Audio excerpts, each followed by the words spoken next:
All right, guys, welcome back to the ALGS channel. Hope you guys are all doing well and having a great day so far. The loser bracket round 1 is already complete, and we are saying goodbye to 10 teams already here on Saturday. Now, I want to remind you guys, Sunday championship tomorrow, we are going to be doing a watch party right here live on YouTube for the match point final. So if you guys want to watch it, make sure to obviously tune in and have the notification bell on. We'll sub to the channel and all of that stuff. But in today's video, we are talking about the 10 teams that are executed, eliminated from the tournament and gone. The winner bracket game that's going on right now and the way that things are looking, I'll give a little bit of an update. I think we're on like game 3 right now of the winner bracket game at the time of recording. And then also we've got some drama coming from big streamers calling out basically the admins, the people running this camp, running this stream, and things have looked pretty bad. Even I had a viral, post, kind of viral, about 400 likes or so, regarding some of the drama of people complaining about the negative sentiment of Apex esports and basically like the problem with it. And so I just kind of want to touch a little bit on that as well. Make sure to like the video, subscribe to the channel if you guys want to stay up to date all things Apex Legends esports related. Without further ado, let's go ahead and dive right into this. First thing I wanted to mention was what I posted yesterday. Now, like I said in the comments too, I try to reply as much people as I can because I'm not here to get a viral post. I'm not here to talk badly about Apex. I love the esport. I love watching this stuff. I love the channel. That's why I made the channel. I love esports, and I really love Apex esports, being that this is the game that we play. I don't mean this to come off as like oh, I'm trashing on the game. I genuinely know that, there's an obvious, problem as far as like we have a lack of interest in land, right? Or at least at this land. And I think we could always improve, right? We could always make adjustments. What could cause us to be better? What could cause us to grow a little bit more? What could cause us to progress? We should all be looking to be in a progressive order for the growth of this esports, right? We should always say, what can we do better next time? And I think this is something we can learn from. So I just said, this is kind of embarrassing to read the comments. Guy Blaze was doing this little clip, and I think I had the clip somewhere, but he basically said, who's rooting for this team? Who's rooting for this team? Nothing, man. The crowd was literally just blank. Nobody was saying anything. It was so embarrassing. And then you could even see the chat here. Let's see if I can pull it up. If you could see the chat, basically they were saying things like, this is it. I'm embarrassed. Crowd not giving him nothing. WTF, LMA, and the crowd goes mild. There's still time to cut away. Empty. LMAO, bro, just stop. Sleeping, stop it. So it's kind of embarrassing. You see, like, there's just not many people there in the crowd either. Well, I made a little post just saying, look, like, there's time to cut away, bro. We can't even fill up the smallest arena. I hate to see this because I love Blaze. This guy right here also does Call of Duty stuff. Amazing guy. Love Blaze. Love Apex esports. But what is this, man? I know tomorrow being today, Saturday. I know Saturday and Sunday will be better. They're always slow days, right? They're always weekdays. But what needs to change? The format, location, because Thursday and Friday still should be decent days. Everybody was like commenting like, oh, bro, it's just Friday. Oh, bro, it's the weekday. Like, I totally get that. And we all know that those are weaker days. But when I went to like CDL Major 1, sold out Thursday and Friday. And then you look at like, more developed scenes, like League, like CES. And obviously those have been around way longer, so it's obviously noted as to why they're sold out on Thursdays and Fridays. But still, for other esports scenes out there, Thursday and Friday, even though it's a slower day than Championship Sunday, it's still pretty banging compared to what we got. My point is, obviously we can expect this to some degree, but how can we progress forward? How can we make Thursdays and Fridays a little bit better? I personally think that maybe we should look into a format change, but definitely a location change. One of the comments, I actually got a lot of pro players commenting here. Albert Lely commenting in here. Rambo commenting in here. Keon had also kind of chimed in, said definitely would never want to go back to London. A lot of people are saying that London's just not the place for this. I mean, a lot of people had also said that maybe we should look into Japan or back in North America. Again, personally, I feel like APAC, such an amazing region for Apex Legends. North America, obviously an amazing region. I think everybody pretty much commented saying that London was like the worst pick that they could have done. Even Vane from Oxygen Esports had also said that, it's just not, London's just not it. And I think London, probably the location would be one of the biggest ones. Like I said, I'm not trying to even complain. This is day 2 of champs. The crowd looks a little bit better on a Friday, but still, nonetheless, I'm just basically saying I just want the best for this game. I want, obviously, things to be less embarrassing. When you see this on stream, it's a little bit cringeworthy. But nonetheless, I love the game. Hope all is well. And today did look a little bit better, but still, we are in a very small arena. I would like to see something even bigger in the future. Like, look at the World Cup. Think about how big the World Cup for Fortnite was.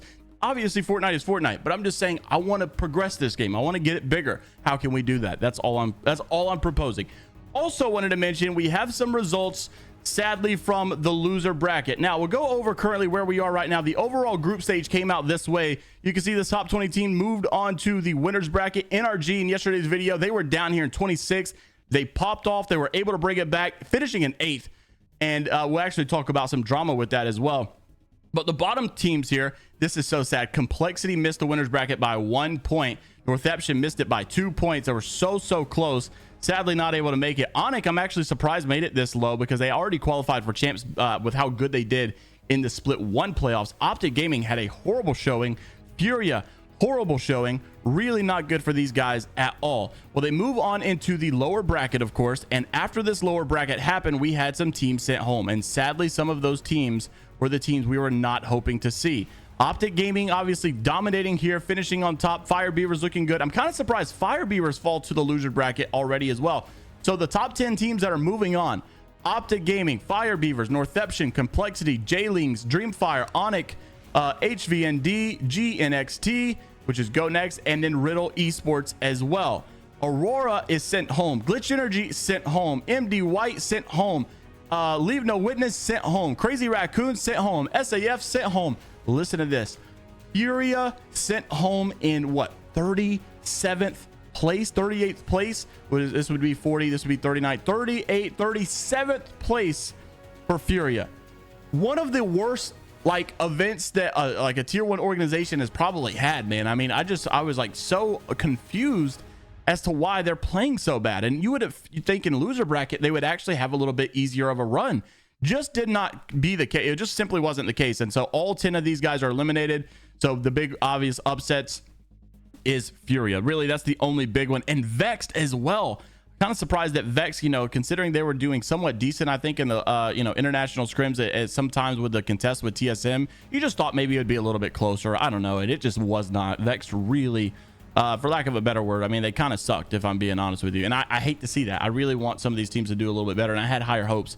Sadly, that's just not the way the cookie crumbled. Also wanted to mention, though, yesterday there was some drama because this Furia social media manager posted this montage. I don't know if you guys saw this, but it was Furia versus Alliance that contest. Furia lost every single one. Alliance was 0-500 in these contests. I swear Alliance was just dominating Furia, and people were kind of confused as to why Furia is not stepping it up.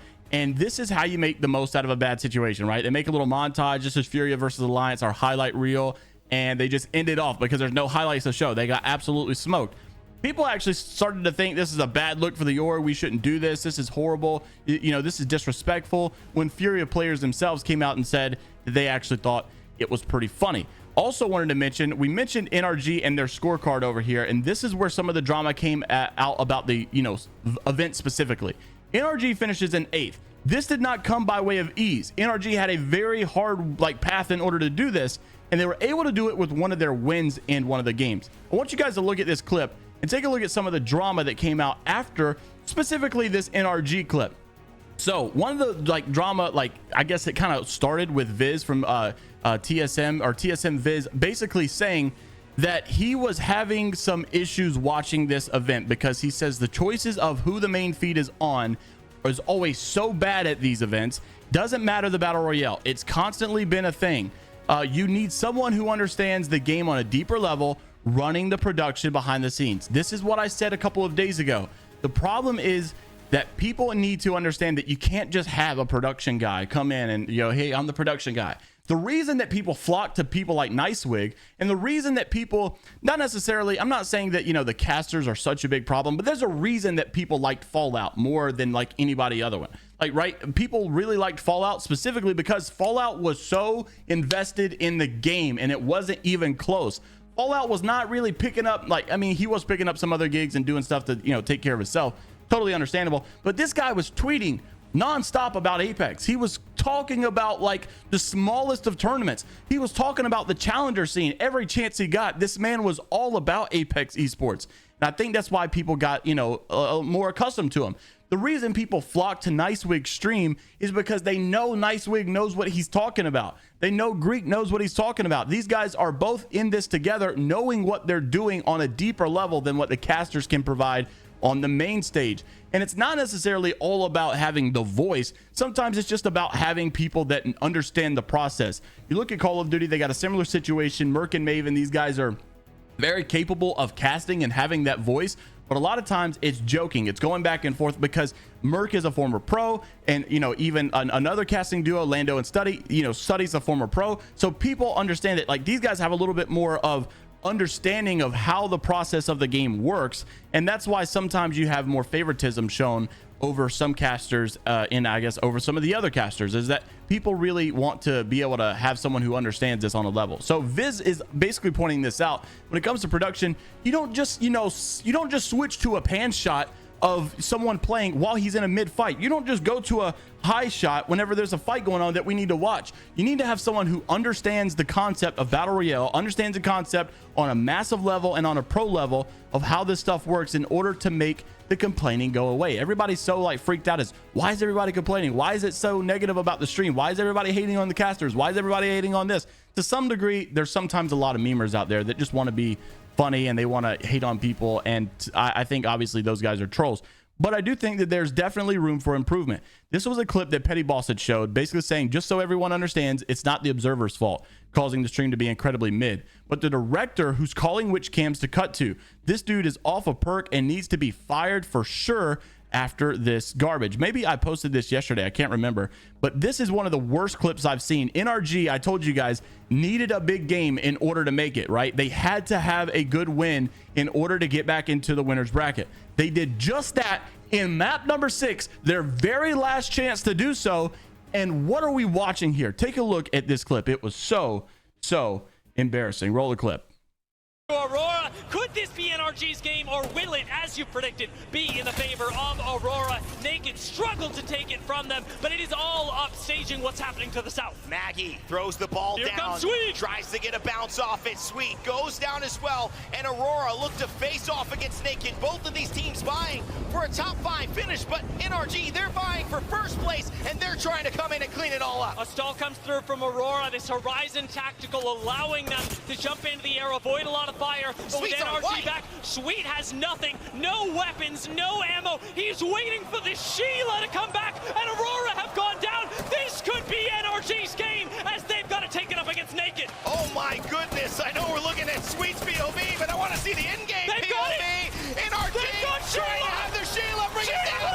Oh my God! Let's go, NRG! So obviously a crazy end game, and something that's like spectacular to watch, especially considering they really needed that game. They needed a good finish to push them over the edge, and they do it with no, like, he's got no gun and he's just popping ulti XL so that he can get Sheila. And what do we do while they're fighting? Look at this, they're literally fighting and going into this. The crowd's getting crazy, and you can even hear Rain Day say, hey, I know we're looking at Sweet, why do we switch to this camera? They're in one of the best fights of the day, and you're just doing this little pan shot. Like, I just don't understand the production behind this, man. It's just so sad. But nonetheless, I mean, obviously the tournaments are fun. I love watching them, and I still support them and watch them anyways. But I'm just saying, all of these people that are complaining, most of them are just saying, look, there's room for massive improvement. You could even hear Rain Day saying like, hey, I know we're looking at this, but we want to watch the game.